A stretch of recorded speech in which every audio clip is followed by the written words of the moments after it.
So today we have a special episode that me and my dad actually been cooking up for a while, and I think we've been honestly waiting to give this out to the world because there's been a lot of talk within the last 3 to 5 years of what masculinity is, and this circling word of or phrase of toxic masculinity. And today we wanted to really discuss it because that's really shifting now. Because then you'll hear from my dad's point of view and my point of view of how there really isn't toxic masculinity in the world. There's just a fall of masculinity in certain types of aspects, and we want to debunk this myth that it does exist in the world and showcase what our version of healthy masculinity is and how it really stands true throughout the world today. And so um, we're going to go over a couple topics that me and my dad want to introduce throughout what masculinity means to us and how it's impacted our lives and where it can lead going forward throughout you guys to implement and how it really just shapes the world today. So without further ado, um, if you have any questions on what masculinity means to you guys, please feel free to join and let us know what those are. And we'll be asking you guys questions throughout the entire process. So let's take it away. Yes, sir. Yeah. So I got to thinking about this. The honest truth is, I really didn't know what masculinity was or femininity till about 3 years ago. Hmm. So I'm 52. That means out of 49 years old, this term or this ability to segregate both um, traits, I didn't know they existed. I had men and women, but this term of traits that men have certain qualities and traits and women have certain qualities and traits that make them unique or divine, all these things were terms I've never used. So just to make a context of that, I'm going to assume that there are about 90% of the men out there like me Yeah. in my age group. Now, your age group is interesting, is because it's this awareness happening. There's just more, we'll call it wokeness, just for the lack of a better term, that is allowing this conversation to happen. Now, here's the interesting thing: toxic masculinity was actually invented, the word, by a guy back in the early 90s. He was a doctor, and he was trying to categorize prisoners in prison. So he Mhm. he touted this word toxic masculinity as just a label of men coming in incarceration. But what it's done is taken on its own facade. It's taken on its own, I would say, a self-image of now what it is. And so to characterize what it is to individuals out there in the world, in the space, it's literally a label that says that a man is toxic, has toxic masculinity if he shows his anger, if he shows aggression, if he shows any type of I would say chivalry characteristics. If he shows his dominance over women, like we can go on and on and on. But it's this label, in my opinion, that's been misused. And it's been Mhm. misused because now we're categorizing men in a way where men can't be men anymore. I'll leave it there for now because I really love the dialogue we had yesterday, Albert, about what your generation is, what my generation. So now that I kind of prompted that, what's coming up for you? Some of the conversations we had. Well, there's one more thing to add on to. It's like it's even more colloquially being used now. Just the word, not even with masculine, but just the word toxic is becoming more layman to everyone else. Everyone's using it more free flow, right? And so I think that's even prompted it too. I didn't realize that it was a term back in the 90s. So that's something I just learned right now. Yep. Um, and so now that we've used this like toxic, I think to add on to it, it's almost just in general now, it's just anything that we're just not um, the person is not okay with. And so it's just labeling it as just like a red flag, as a toxic thing. And so it's becoming so just like, oh, I don't like that. So it's that instead of understanding how important our words are. And so it's not the only phrase that's being misused and overused. So there's an overarching theme that's going on with language in general right now. Um, but we want to just dive deeper into what this means for the sake of me and you and for our relationship, because this is what we like to talk about is how we can build the masculine, build the family dynamic. Yeah. Interesting. So as we're even talking about this, this word toxic masculinity didn't exist for me because me growing up, again, you and I had two different backgrounds. I didn't understand what it was to be. let me back up a little bit. Let me get my thoughts here. So the environment I grew up in was a man, which was my father, who had a very, very horrible upbringing. And my mom had, I would say, almost the same. And so you have these two kids who had a child. My mom got pregnant at 16, my dad at 20, 21. And so you have these kids raising kids. And so it's really hard. You can be a parent, but that doesn't mean you develop as a healthy human being. And so the traits that were developed to me were mean. They were just straight mean. It was just being mean. It was being in my opinion, a bully. Mm. Parents were being bullies to their kids as a form of control. So I believe these words, these labels, toxic masculinity, really has to do with people trying to fit this these traits into a box that you're controlling to me. I don't like it. You make me feel a certain way, or it's triggering something of my childhood that I'm not really ready to deal with. So I'm going to blame it on somebody's behavior, and vice versa. As a man, what I've learned about myself is I developed these traits of, give you an example. You rarely, and maybe you can tell me if I'm wrong or not, Mm. you rarely heard me raise my voice to you or to your mom. I would say later in the years we probably did because of our stuff, but I rarely yelled at you. We never spanked you. So I'm using that example. So for me, I was yelled at, I was cussed at, I was hit, I was belted, I was punished, I was put down. To me, that was a unhealthy, if you want to call it toxic parenting. So I think it's really it's to understand that the words toxicity didn't exist to me because I didn't know what it meant to be a man because my father was doing this to me. He was drinking, they was there partying. So how can I understand what masculinity really means when you have a father or even cousins and even uncles who are all acting the same way, which is they're grown ass boys. Does that make sense? Yeah. It just reiterates the fact that like when you have a strong male role model in your world, everything kind of feels more structured, it feels more aligned. And Right. so when you were growing up without all this, there was a lot of chaos that was going on. And so we've touched on this briefly before. And so like what we're trying to really share today, and if I'm hearing your story correctly too, is like when you know that you can step into your healthy masculine, you can become this man, and that's part of your evolution today is learning to do that yourself because like you weren't taught how to do it when you're younger. And so now you've had to recreate this mold of yourself so that you can be that for someone and then also teach the younger generations today. Yeah. No, I agree. And part of it has to do with this. So, how I would label masculinity, what I've learned. So, here's a fascinating. I got a couple of books I'm going to show you. So, this book called Meditations, Mhm. there's philosophies that have been around for centuries that I didn't know existed. My thought process was this is the one thing that I needed to do for myself is I had to stop overreacting. I had to stop blaming a situation for how I reacted. That's the first sign of awareness of where masculinity can take place for you as an individual. It's like, how are you showing up when something happens in life? How do you respond? Are you a hothead? We can label that. Do you overreact? Do you spew? Do you cuss? Do you complain? All these things are traits of what little boys do. They're Mhm. what little boys do. Because what I've learned with men, as a man, a true man doesn't get all emotional about things. He may have emotions. It's okay to have emotions, man, Right. but it's not okay to be emotional because when you're emotional, now you're out of control. You're not in control. And I think that's a big thing for me. For me, masculinity really ties down to a couple of words. It's self-control, it's responsibility, and it's self-honesty with myself. Mhm.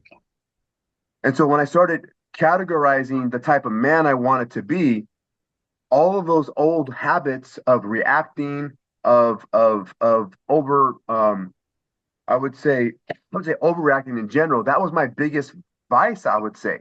And then you add alcohol to it when I used to drink, now you have a very, very unsafe man. Again, if I'll say a fourth characteristic is to be safe as well. You have an unsafe man, and I wasn't really acting like a man. I was acting like a unsafe, adult boy who hadn't learned how to be a man yet because I hadn't had these traits of self-control and responsibility and self-honesty. Well, yeah. So even just touching on those right there. So self-control with your emotions. Yeah, Okay. So this is huge, right? huge. Because now we're getting taught nowadays, okay, you want to be vulnerable, you want to showcase all this stuff, all great stuff to learn about your emotions, right? And so I think the key distinction that you've made right now too is to not be emotional when you're reacting to something. That doesn't mean if you need to cry, you can fucking cry, right? Because we've all been there, right? It's just like when you're in the moment, when you need to understand and then make a move. You don't want to make a move when you're just being emotional because then it's going to be skewed by all this stuff. That's where rage comes from. That's where this um this anger that is overused in a way that has been unhealthy. And so I think you touched on a real point in self-control and learning those. And I actually went through this experience myself a couple of years ago, multiple times. There's when I was when during our divorce, that was one period. And then what happened with me and Kylie and that whole debacle. And then the third time was two years ago, when I was really enforcing myself to use the emotion of anger because I wanted to actually learn how to wield it, use it, and not abuse it as I have in the past, and actually learn to control it. Because if you aren't aware of its capabilities, you're not going to be aware when it comes up in the shadows. And so that's also a really key point of self-control. And actually, and I've shared this in the past, it was a good experiment for me to be able to understand and learn that it's okay to be angry. It's okay to have this use to be motivated because it's a good motivation tool for me when I'm in the battle of working out, in the battle of when I need to hype myself up to take it to that next level. And so a lot of times we, as men, are told not to use some of these emotions, and that's not what we're saying here. We're saying use the emotions in a controlling manner, and that will lead you down the path of success that you are looking for. So one of the things I came up with for myself as I started diving into the man I wanted to be is I realized I didn't understand this with women and men. I didn't understand that women were capable of being these emotional like experts. Like they've been dealing with emotions since they were little girls because they're wired that way. They're wired to have multiple things happening, and boys are very logical. We're very strategic. Yeah, we have boxes. Yeah, they did a study. They actually did a study one time where they took little infants who were crawling and they put them on this, we'll just call it a little board. And the board went from A to B. And then they put, as the baby girl came across, they put a boundary, right? A little board right there. So the girl could go forward. What did the little girl do? Let me ask you, Right. what do you think she did? She cried. She cried, right? Yeah. She cried because she was like, "Oh my God!" They didn't know what she didn't know what to do because she was stuck. They did that with a little boy, and the little boy just climbed over it. He just like climbed over it, and that's in a nutshell what men do. We're wired that way. Is we're wired to be capable, and to be achievable, and to fix problems. And women are designed to not just nurture, but to really understand the emotional connection that's needed between human beings. So that being said, for me, I didn't understand that, bro, until fucking 2, 3 years ago. That the more that I got into an argument with a woman, the more that I lost because I would lose my emotions because they're experts in not just retaliating conversations, they're experts in diverting conversations. These Mm. aren't bad qualities. They're experts in negotiating challenges, and I'm trying to just keep up with the conversation. So the term that I use for that really gave me a solid foundation in what it meant to be a man to me is I am the lighthouse. Mhm. The lighthouse is he's at the edge of the beach, and that lighthouse doesn't waver. It's solid. It's on solid ground. It's on rock, and the waves are femininity. The waves are the women, the life coming at us, and the waves can be like a fucking hurricane. It could be a tsunami. And those waves after wave after wave, it could be anger, it could be sadness, it could be crying, it could be whatever, wailing coming at the lighthouse. But what does the lighthouse do? It just stays calm. It doesn't waver. It doesn't Mm. move. It just stays calm. When I figured that out, it really helped me understand is it doesn't matter that's an example of being emotional and showing emotions.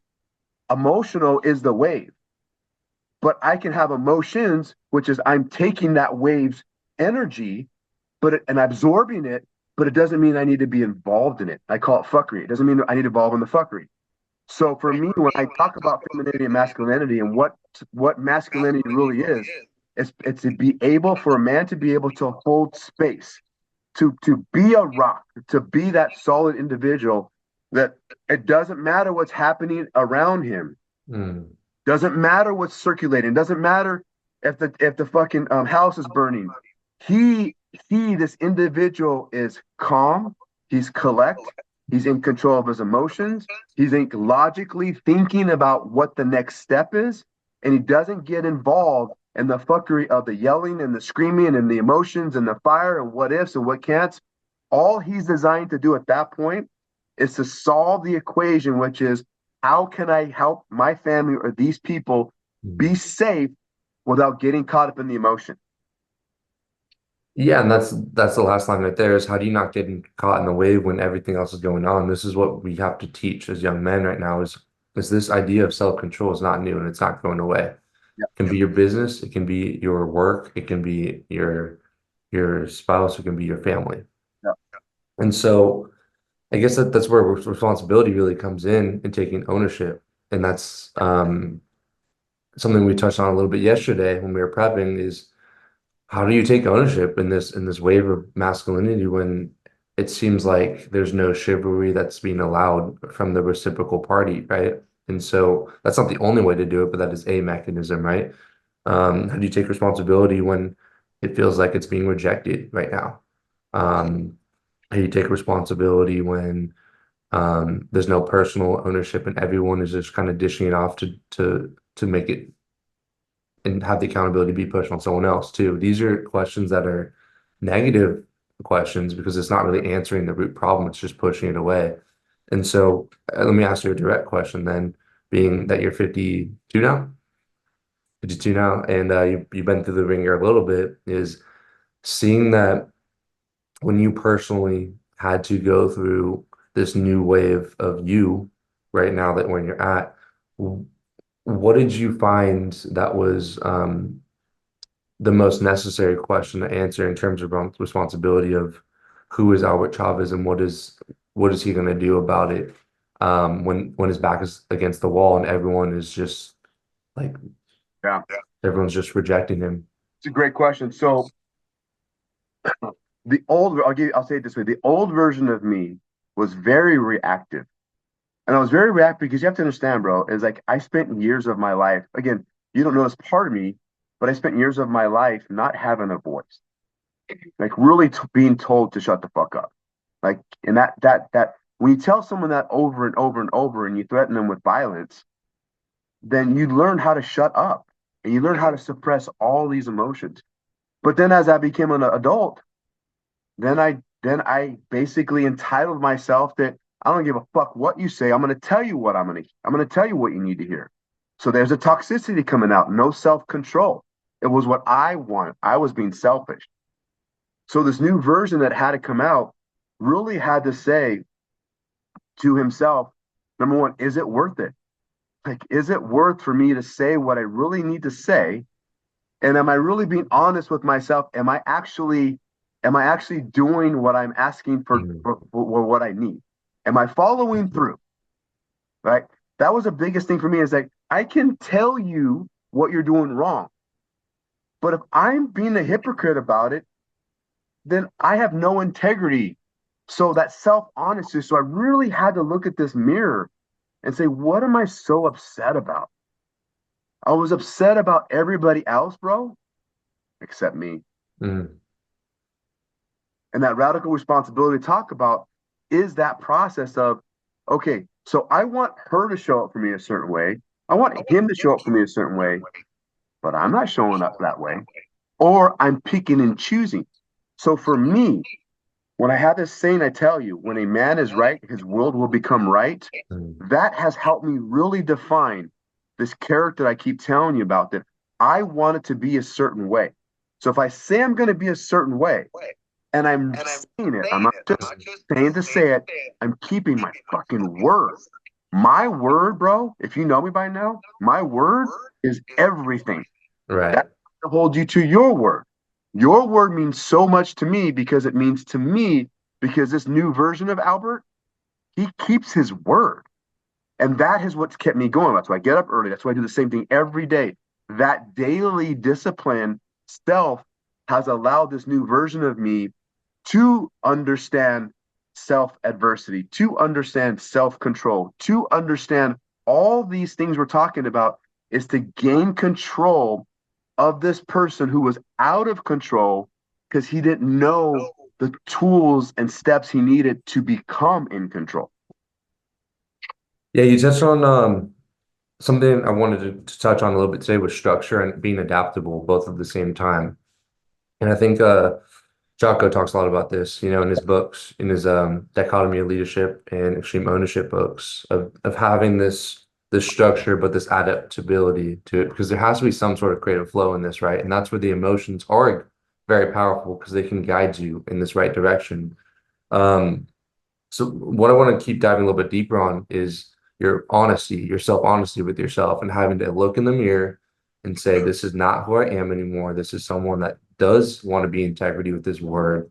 And so, based on past conversations that me and you have had and bringing it forward with the masculinity, I guess my question to you is, how do you make sure? So when you're looking in the mirror of yourself and you don't like what you see, first for people that are watching here today, how do you accept yourself for what you are, knowing that you're not where you want to be?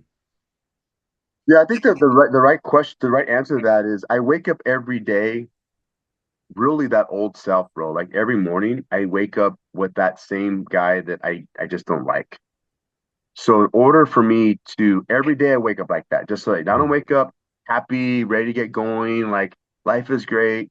I wake up really early. It's fucking miserable. I hate all of it. Mhm. But but the old self also says, so you're gonna sleep in today, huh? You really gonna do this? You really want to be that dude again? My negative self-talk is so bad.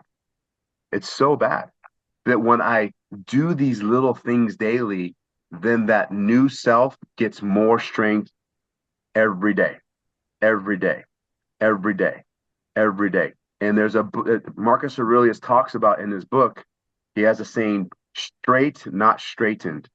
And what that means is I have to wake up every morning to get as straight as possible. I'm never going to be fully straightened, but if I get up every morning and say to myself, all I want to do, my purpose, and I've told you this, my purpose is to stay in character Mhm. one more day, dude. One more day. I'm not going to drink.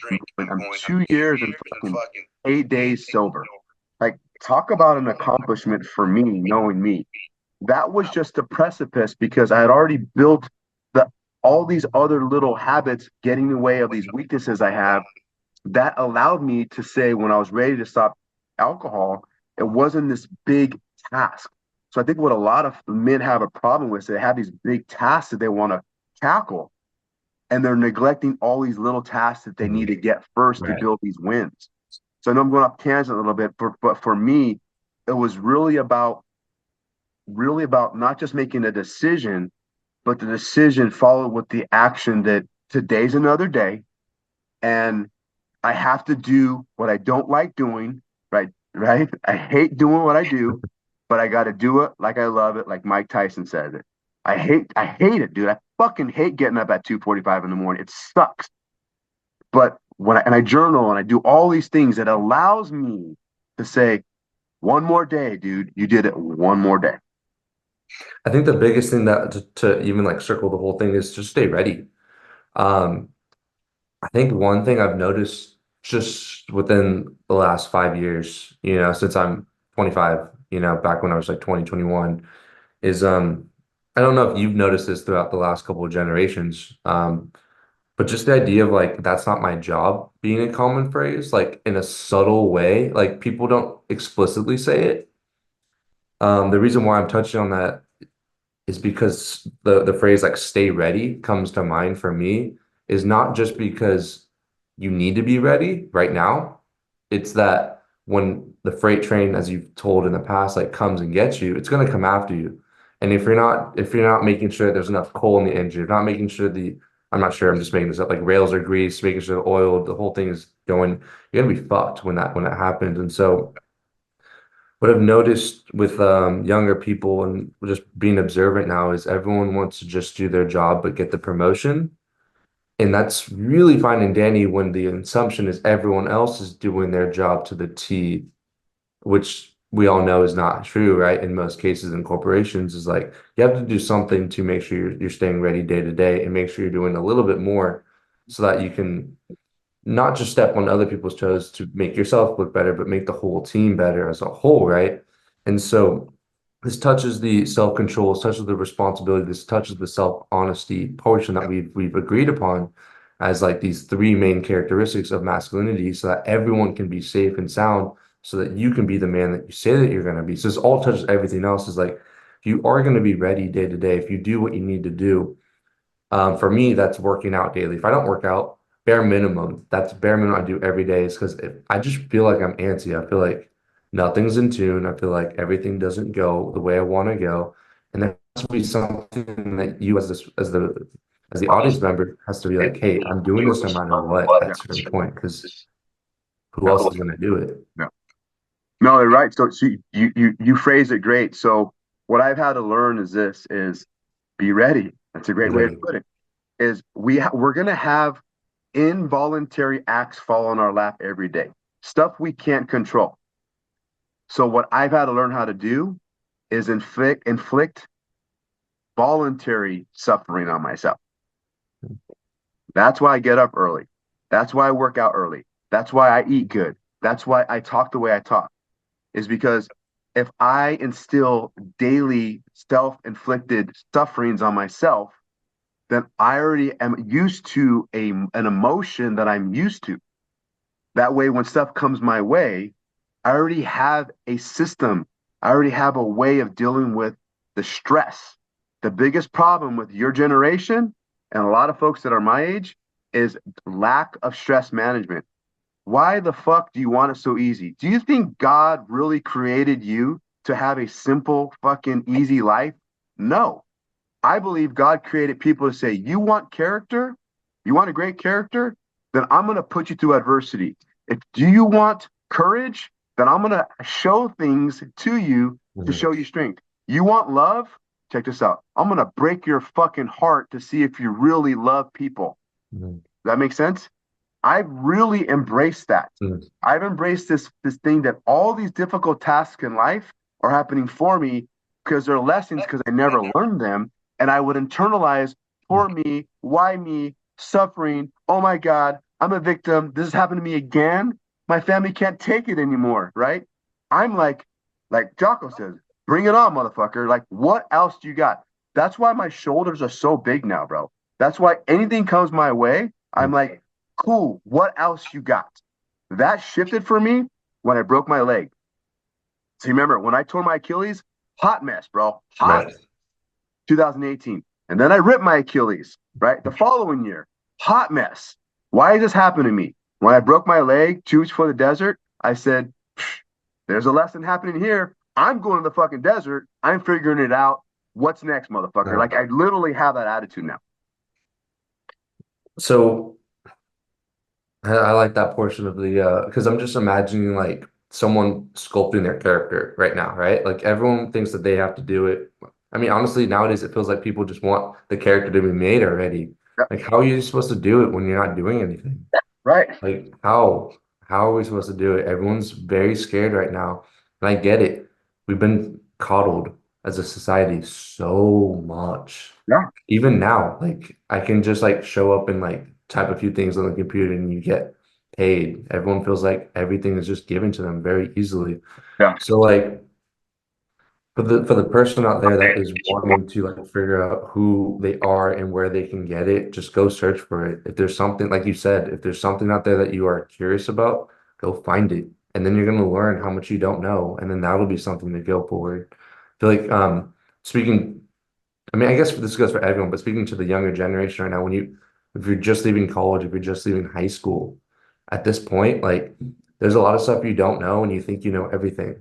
I remember when I was 23, this was 3 years ago, and that's when like it hit me. I was like, oh, I'm not given homework. I'm not given stuff anymore. Like I have to go find my homework. Like no one wants to do homework, but call it something else. Call it learning to discover something about yourself, whatever it Personal is. development. Call it personal development, something. Personal development, exactly. There's something in there, and I think I it's a little bit off topic now too. I think it goes back to like religion, it goes back to the education system. There's just a very much distrust right now with people, and it's because of the systems we've created.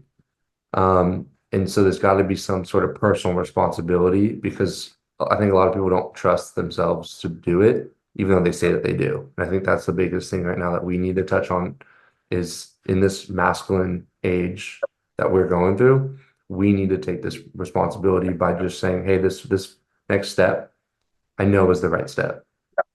No, and kind of getting back on the toxic masculinity topic is remember this. There's not just toxic masculinity if you want to call it. I call it immature man. It's an immature man is what it is, right? And because they haven't learned how to deal with their feelings, they haven't learned how to Okay. communicate, and this could be an immature woman too. Women have just as bad, if not worse, reputation with this than men. And the reason is this is here's a challenge happening in this new age is there are so many hurt people in this world. We're all hurt. We all got hurt by people actually that love us, which is the most absurd thing. Have you ever got hurt by someone that didn't respect you or that respected you? No. Everybody that hurt you loved you. Mhm. Our love is coming from people that we trust. So that wounding right there, why there's so many toxic people, if you want to call it, to stay on a topic, is they're not toxic, they're hurt. Mhm. And what they're doing is they're just hurting other people. And they're deflecting and they're projecting all of this hurt on other people because they are too selfish to actually get help. Mhm. They are. Their ego's in the way. It costs too much money. That doesn't work for me. My family member did that. That didn't Mhm. work. I don't believe in that. My religion doesn't like me to do it. Blah, blah, blah. No, it's zero accountability that you, as a man, as a woman, are hurting people and you're not taking any responsibility for it at all. And so then someone comes into your life who actually loves you and they leave you and you're like, oh my God, he did that to me again and she did that to me. No, you did that to yourself because you haven't dealt with your stuff.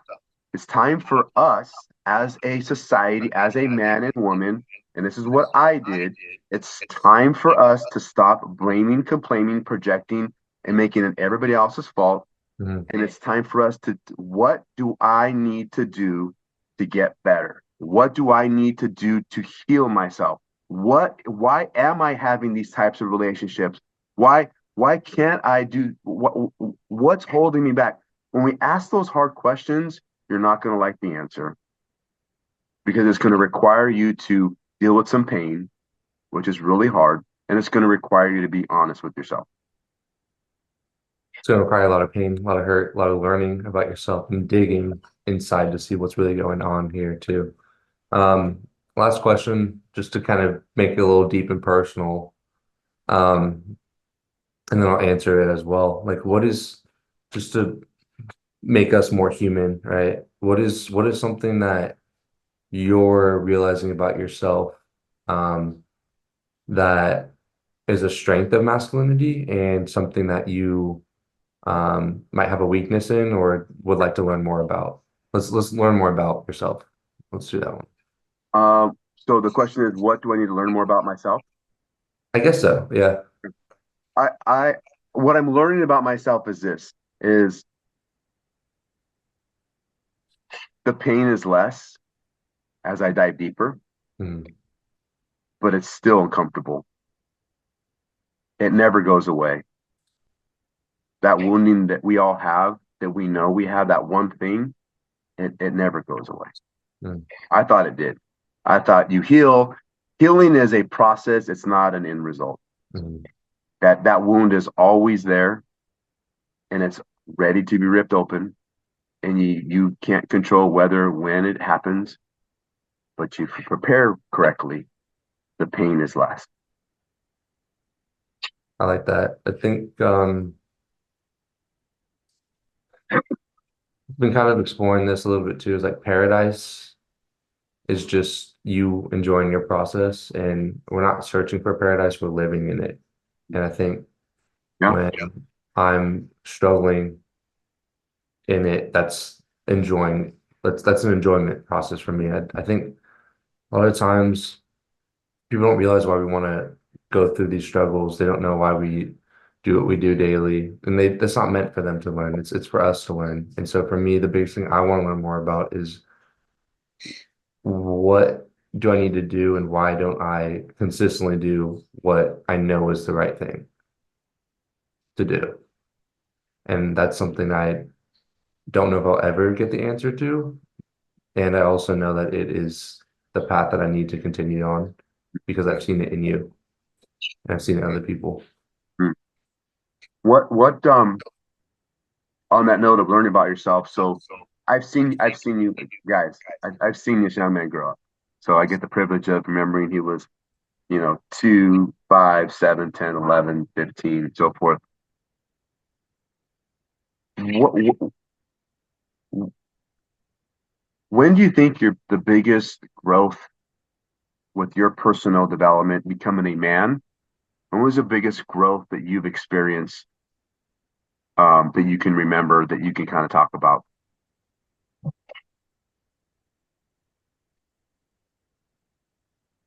I think the one that like hurt the most,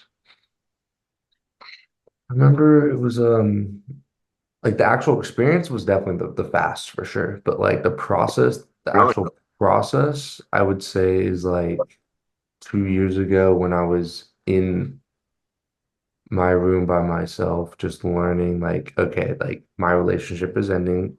I know what I need to do, and now I need to take that step foot forward because I know I'm not gonna know what's going on next. Like I knew I needed to take this journey, but I didn't know what was gonna happen, and I knew that I was gonna have to rewrite everything that I learned, and that was the most growth that I felt because I remember waking up.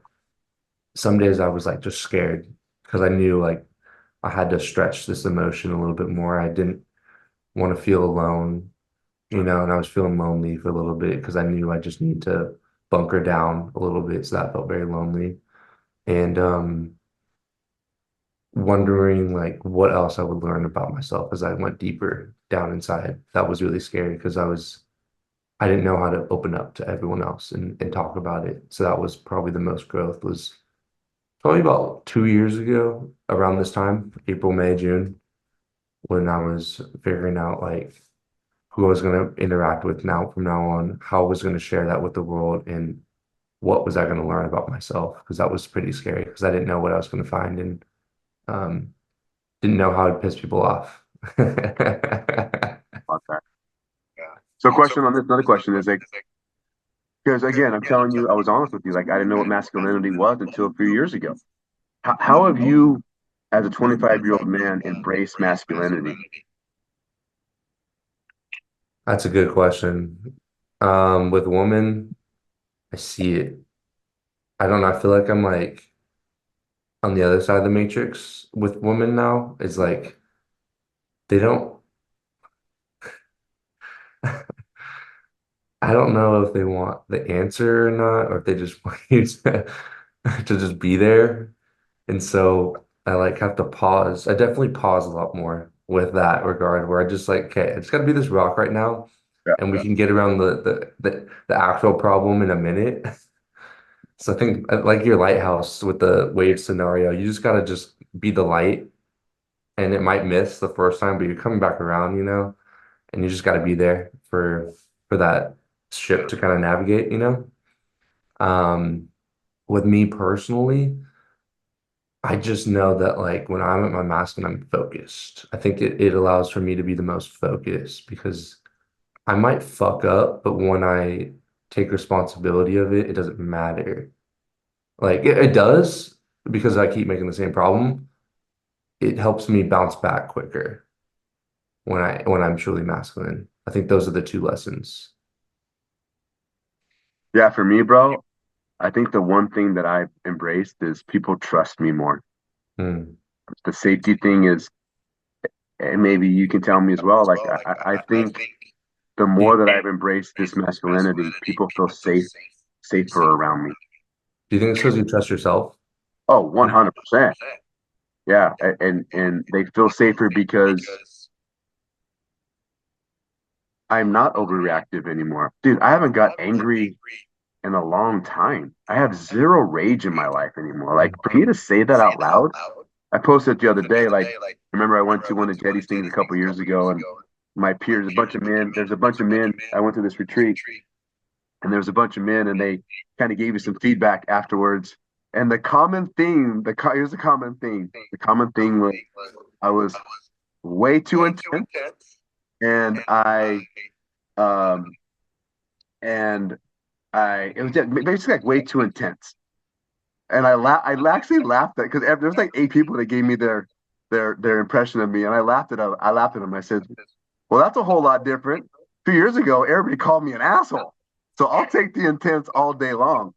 So, what that meant to me is that means that I'll take being intense over being unsafe and unhealthy. Oh, Mhm. that means people read that I was not a safe guy to be around, and I Mhm. know that. So for me now, I hold it with the badge of honor. I hold it Nice. with the badge of honor that you can, and what that also means, you can count on me.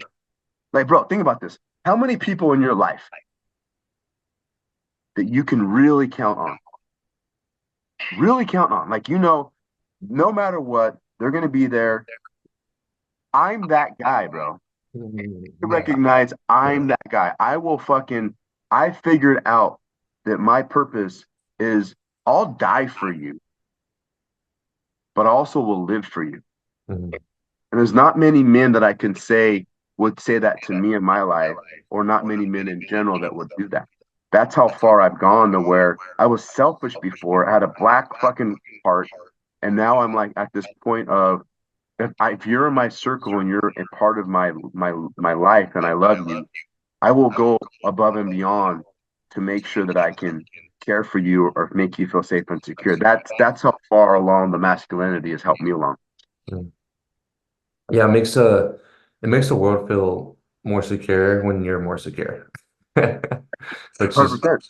which is Love pretty that. simple. And I think that's what I've learned today is like when you're in self-control, where when you are actually honest with yourself, when you are accountable for who you are, everything else makes everything else more safe and secure. That's how I'd sum it up from today is Love it. for you to be truly masculine, you have to have that. And it makes the world a much safer place when you know who you are. And everyone else will respect you for that. Yeah, yeah. So we got a couple minutes, guys, and we have some people on here. Does anybody want to come on and give us your view of this masculinity and toxicity? If you want, just put your name in the comments and raise your hand, and we'll bring you on for a few minutes. We got about probably 6, 7 minutes left. Mhm. So if you want to come on, let us know. But dude, no, I love the topic, bro. It's been great to expound on it. It's been great to dive deeper on it. It'd be great to have a guest on here too, talking about that too, about how they teach that or What it even means to them. Yeah. learn about that themselves.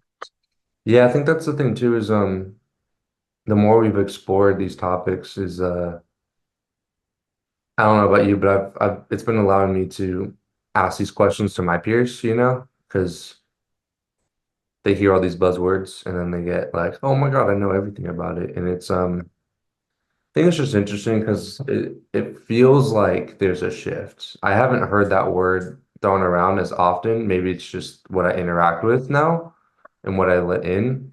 And I think that there's a new wave of calmness. I think because more people are starting to like take more responsibility.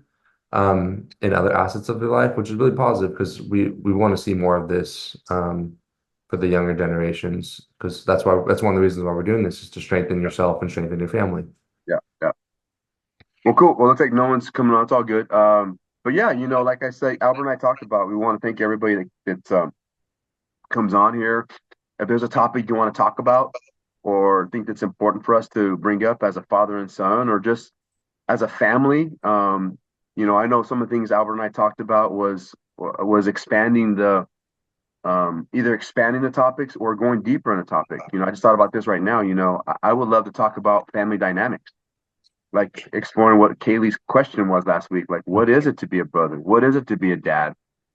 And have that dialogue at what these roles are and how they define us. I know for me, I was groomed to be a big brother, and that led to other things. And so, love to maybe dive into how that's affected my life. And so, but yeah, if you guys have any topics you want to talk about, let us know.